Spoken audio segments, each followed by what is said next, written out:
प्रधानमंत्री नरेंद्र मोदी ने कहा, सभी के लिए स्वास्थ्य उनकी सरकार के सबका साथ सबका विकास संकल्प का मुख्य स्तंभ। मध्य प्रदेश के छतरपुर जिले में बागेश्वर धाम चिकित्सा और विज्ञान अनुसंधान संस्थान की आधारशिला रखी। आकाशवाणी पर अपने मन की बात कार्यक्रम में प्रधानमंत्री ने लोगों से बच्चों और युवाओं में विज्ञान के बारे में जिज्ञासा बढ़ाने के लिए वैज्ञानिक के रूप में एक दिन बिताने का आग्रह किया। महिला शांति सैनिकों का पहला सम्मेलन कल नई दिल्ली में शुरू होगा। सैनिक योगदान देने वाले 35 देश सम्मेलन में शामिल होंगे। जर्मनी में चांसलर ओलाफ स्कोल्स का गठबंधन टूटने के बाद नई संसद के लिए चुनाव के लिए मतदान जारी। और क्रिकेट में पाकिस्तान ने दुबई में आईसीसी पुरुष चैंपियंस ट्रॉफी में भारत के सामने 242 रन का लक्ष्य रखा। विराट कोहली वनडे में भारत के लिए सर्वाधिक कैच लेने वाले खिलाड़ी बने। समाचार संध्या के साथ मैं अतहर सईद। प्रधानमंत्री नरेंद्र मोदी ने कहा है कि सबके लिए स्वास्थ्य उनकी सरकार के संकल्प सबका साथ सबका विकास का एक प्रमुख स्तंभ है। प्रधानमंत्री ने आज मध्य प्रदेश के छतरपुर जिले में बागेश्वर धाम चिकित्सा एवं विज्ञान शोध संस्थान की आधारशिला रखते हुए कहा कि इस संस्थान में गरीब कैंसर रोगियों को मुफ्त इलाज मिलेगा। कैंसर के इलाज से संबंधित सरकार के प्रयासों का उल्लेख करते हुए श्री मोदी ने कहा कि इस वर्ष के बजट में कैंसर का मुकाबला करने के लिए कई घोषणाएं की गई हैं। कैंसर की दवाओं को और सस्ता किया जाएगा। अगले 3 साल में देश के हर जिले में कैंसर डे केयर सेंटर खोले जाएंगे। डे केयर सेंटर में जांच भी होगी और आराम करने की सुविधा भी होगी। आपके पड़ोस में ही जो जिला अस्पताल है, चिकित्सा केंद्र हैं, वहां कैंसर क्लिनिक भी खोले जा रहे हैं। सनातन धर्म पर कुछ राजनीतिक दलों के बयानों की आलोचना करते हुए श्री मोदी ने कहा कि नेताओं का एक गुट है जो धर्म का मजाक बनाता है। गुलामी की मानसिकता से घिरे हुए लोग हमारे मत, मान्यताओं और मंदिरों पर, हमारे संस्कृति और सिद्धांतों पर हमला करते रहते हैं। जो धर्म, जो संस्कृति स्वभाव से ही प्रगतिशील है, उस पर ये कीचड़ उछालने की हिम्मत दिखाते हैं। श्री मोदी ने कहा कि हमारे संतों ने हमें आयुर्वेद और योग का विज्ञान दिया है, जिसे आज पूरी दुनिया में स्वीकार किया जा रहा है। मध्य प्रदेश, बिहार और असम की अपनी 3 दिवसीय यात्रा के तहत प्रधानमंत्री आज मध्य प्रदेश पहुंचे।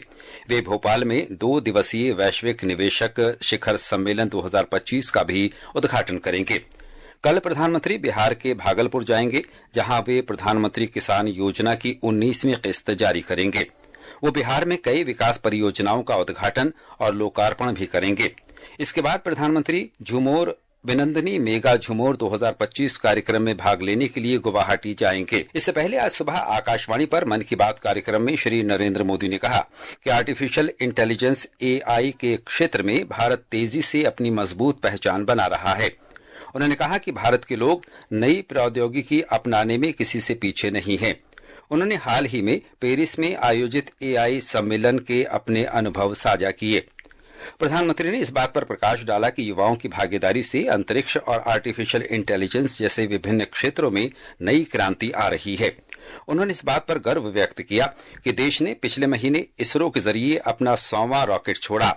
प्रधानमंत्री ने अंतरिक्ष वैज्ञानिकों की टीम में नारी शक्ति की भागीदारी बढ़ने पर भी संतोष व्यक्त किया। उन्होंने इस बात पर भी प्रसन्नता जताई कि अंतरिक्ष क्षेत्र हमारी युवाओं को बहुत प्रिय है। इस महीने की 28 तारीख को राष्ट्रीय विज्ञान दिवस मनाने के परिप्रेक्ष्य में प्रधानमंत्री ने श्रोताओं को सुझाव दिया कि वे अपना एक दिन वैज्ञानिक के रूप में बिताएं।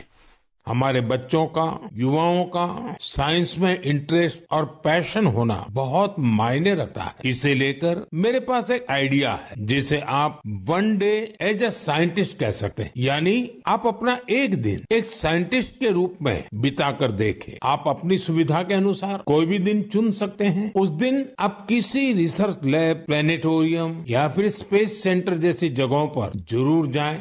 ये समाचार आकाशवाणी से प्रसारित किए जा रहे हैं। ताजा समाचार जानने के लिए आप हमारे social media handle X @AIR News Hindi को फॉलो कर सकते हैं।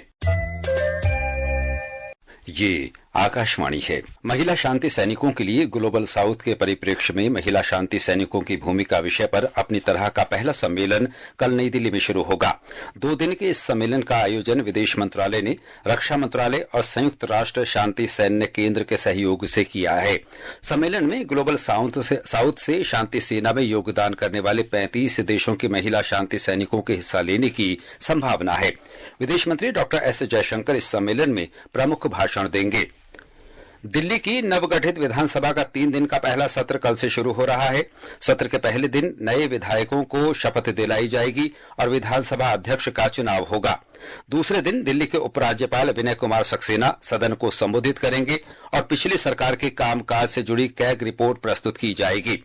श्री सक्सेना ने विधायक अरविंदर सिंह लवली को प्रोटेम स्पीकर नियुक्त किया है। श्री लवली नवनिर्वाचित विधायकों को पद और गोपनीयता की शपथ दिलाएंगे। इस बीच विधायक दल की बैठक के बाद प्रेस वार्ता को संबोधित करते हुए दिल्ली के मुख्यमंत्री रेखा गुप्ता ने कहा कि कल से शुरू होने वाले 3 दिवसीय विधानसभा सत्र में कैग रिपोर्ट को पेश करना सबसे महत्वपूर्ण मुद्दा होगा।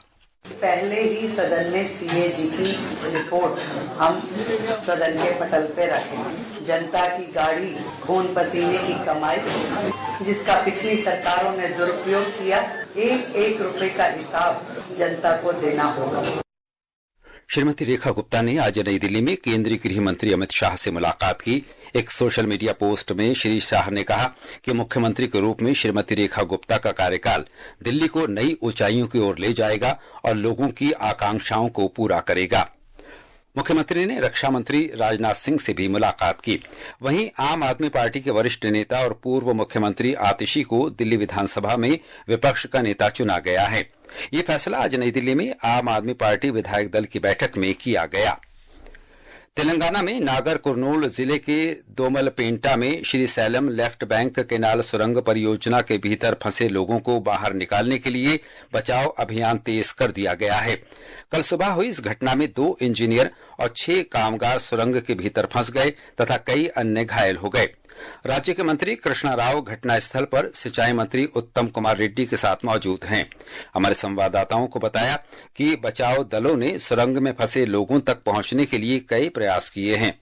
एक रिपोर्ट। सेना, आपदा प्रबंधन और सिंगरेनी कोयला खनन टीमों के साथ बचाव दलों के ठोस प्रयासों के बावजूद एसएलबीसी सुरंग में फंसे हुए व्यक्तियों तक पहुंचने में चुनौतियों का सामना करना पड़ रहा है। अधिकारियों के अनुसार बचाव दल सुरंग के अंदर लगभग 12 किलोमीटर तक पहुंच गए हैं, लेकिन सुरंग का आखिरी हिस्सा खतरनाक स्थिति में है और मलबा हटाने के लिए आगे की खुदाई से सुरंग के ढहने की आशंका है। अभियान की देखरेख कर रहे राज्य के मंत्रियों ने बताया कि इससे बचाव अभियान के लिए गंभीर चुनौती खड़ी हो गई है। हालांकि पानी निकालने का काम शुरू हो गया है, लेकिन ये अनुमान लगाना मुश्किल है कि बचाव दल कब तक फंसे लोगों तक पहुंच पाएगा। उन्होंने बताया कि अंदर फंसे लोगों को बचाने के सभी विकल्पों पर विचार किया जा रहा है। हैदराबाद से लक्ष्मी की रिपोर्ट के साथ समाचार कक्ष से मनीषा खन्ना। इस बीच तेलंगाना के राज्यपाल जिष्णुदेव वर्मा को बचाव कार्य से अवगत कराया गया है। राज्यपाल ने सुरंग में फंसे सभी लोगों को सुरक्षित निकालने के लिए सभी प्रयास करने के निर्देश दिए हैं। विदेश मंत्री सुब्रमण्यम जयशंकर ने काशी को भारत का सांस्कृतिक केंद्र बताते हुए कहा है कि काशी तमिल संगमम काशी और तमिलनाडु के बीच सदियों पुराने विशेष संबंध का उत्सव है। वाराणसी में आज परंपरा, तकनीक और दुनिया पर काशी तमिल संगमम के शैक्षणिक सत्र को संबोधित करते हुए श्री जयशंकर ने कहा कि भारत विविधताओं वाला देश है और विभिन्न संस्कृतियों के बावजूद ये एक भारत श्रेष्ठ भारत की भावना को दर्शाता है। और अब खबरें अंतर्राष्ट्रीय जगत से। जर्मनी के चांसलर ओलाफ स्कोल्ज का गठबंधन टूटने के बाद देश में नई सरकार के गठन के लिए मतदान जारी है। इस चुनाव से नई संसद का फैसला होगा। इस मध्यावधि चुनाव में तकरीबन 5 करोड़ 90 लाख पात्र मतदाता हैं। भारतीय समय अनुसार मतदान आज रात 10:30 पर समाप्त होगा। इसराइल ने अपने कब्जे वाले वेस्ट बैंक में टैंक भेजकर सैन्य अभियान तेज करने और फलस्तीनी द्वारा खाली किए गए क्षेत्र में सेना रखने की घोषणा की है। इससे हजारों फलस्तीनी लोगों को अपने घरों की ओर वापसी करने से रोका जा सकेगा। इसराइली रक्षा मंत्री इसराइल कट्ज ने आज कहा कि उन्होंने वेस्ट बैंक के कुछ शरणार्थी शिविरों में सेना को बने रहने के निर्देश दिए हैं। ये समाचार हमारी वेबसाइट www.newsonair.gov.in और हमारे न्यूज ऑन एआईआर ऐप पर भी उपलब्ध हैं।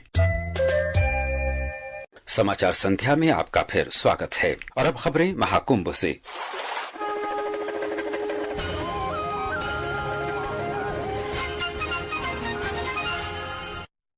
प्रयागराज में महाकुंभ में आज 1,18,00,000 से अधिक श्रद्धालुओं ने पवित्र स्नान किया। महाकुंभ में आज कांची कामकोटी पीठ महाकुंभ मेला महोत्सव का आयोजन किया गया। उत्तर प्रदेश के मुख्यमंत्री योगी आदित्यनाथ भी महोत्सव में उपस्थित रहे।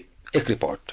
मुख्यमंत्री ने श्री कांची कामकोटी पीठ के शिविर में पहुंचकर शंकराचार्य श्री शंकर विजेंद्र सरस्वती से आशीर्वाद प्राप्त किया। इस दौरान उन्होंने कांची पीठ के पूर्व शंकराचार्य जयेंद्र सरस्वती की प्रतिमा पर पुष्पांजलि अर्पित की। इस अवसर पर श्री आदित्यनाथ ने कांची कामकोटी पीठ के योगदान की सराहना करते हुए कहा कि इस पूज्य पीठ की परंपरा ने सनातन धर्म के जन जागरण और अभिवृद्धि में महत्वपूर्ण भूमिका निभाई है। उन्होंने कहा कि अब तक 62 करोड़ श्रद्धालु त्रिवेणी संगम में आस्था की डुबकी लगा चुके हैं और आने वाले दिनों में यह संख्या और बढ़ेगी। मुख्यमंत्री ने कहा कि महाकुंभ सनातन धर्म की दिव्यता और विराटता का प्रतीक है। उन्होंने आश्वासन दिया कि सनातन धर्म और महाकुंभ से जुड़े हर आयोजन को भव्यता प्रदान करने के लिए सरकार संकल्पबद्ध है। वहीं शंकराचार्य शंकर विजेंद्र सरस्वती ने महाकुंभ की व्यवस्थाओं की सराहना करते हुए कहा कि ये आयोजन सरकार और जनता की सहभागिता का अद्भुत उदाहरण है। इसके अलावा श्री आदित्यनाथ विष्णु स्वामी संप्रदाय की सतुआ बाबा पीठ पहुंचे, जहां उन्होंने महामंडलेश्वर संतोषाचार्य जी महाराज यानी सतुआ बाबा से भेंट की। आदर्श के साथ अभिषेक कपिल, आकाशवाणी समाचार, प्रयागराज।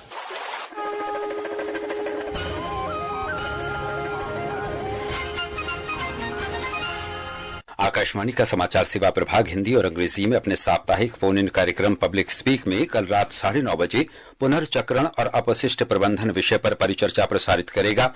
इसमें अपशिष्ट प्रबंधन विशेषज्ञ डॉक्टर सुनील पांडे तथा पर्यावरणविद मुकुल सनवाल के साथ चर्चा प्रसारित की जाएगी। कार्यक्रम के दौरान श्रोता हमारे टेलीफोन नंबर 0112342150 पर प्रश्न पूछ सकते हैं। दुबई में चैंपियंस ट्रॉफी एक दिवसीय क्रिकेट प्रतियोगिता में पाकिस्तान ने भारत को 242 रन का लक्ष्य दिया है। जवाब में भारत ने ताजा समाचार मिलने तक 32वें ओवर में 2 विकेट पर 172 रन बना लिए हैं। विराट कोहली 65 और श्रेयस अय्यर 38 रन बनाकर खेल रहे हैं। इस बीच कोहली ने वनडे में सबसे तेजी से 14,000 रन बनाने वाले बल्लेबाज और सबसे ज्यादा 158 कैच लेने वाले भारतीय खिलाड़ी भी बन गए हैं। और अंत में मुख्य समाचार एक बार फिर। प्रधानमंत्री नरेंद्र मोदी ने कहा, सभी के लिए स्वास्थ्य उनकी सरकार के सबका साथ सबका विकास संकल्प का मुख्य स्तंभ। मध्य प्रदेश के छतरपुर जिले में बागेश्वर धाम चिकित्सा और विज्ञान अनुसंधान संस्थान की आधारशिला रखी। आकाशवाणी पर अपने मन की बात कार्यक्रम में प्रधानमंत्री ने लोगों से बच्चों और युवाओं में विज्ञान के बारे में जिज्ञासा बढ़ाने के लिए वैज्ञानिक के रूप में एक दिन बिताने का आग्रह किया। महिला शांति सैनिकों का पहला सम्मेलन कल नई दिल्ली में शुरू होगा। सैनिक योगदान देने वाले 35 देश सम्मेलन में शामिल होंगे। जर्मनी में चांसलर ओलाफ स्कोल्स का गठबंधन टूटने के बाद नई संसद के चुनाव के लिए मतदान जारी। और क्रिकेट में पाकिस्तान ने दुबई में आईसीसी पुरुष चैंपियंस ट्रॉफी में भारत के सामने 242 रन का लक्ष्य रखा। इसके साथ ही समाचार संध्या का ये अंक समाप्त हुआ। नमस्कार।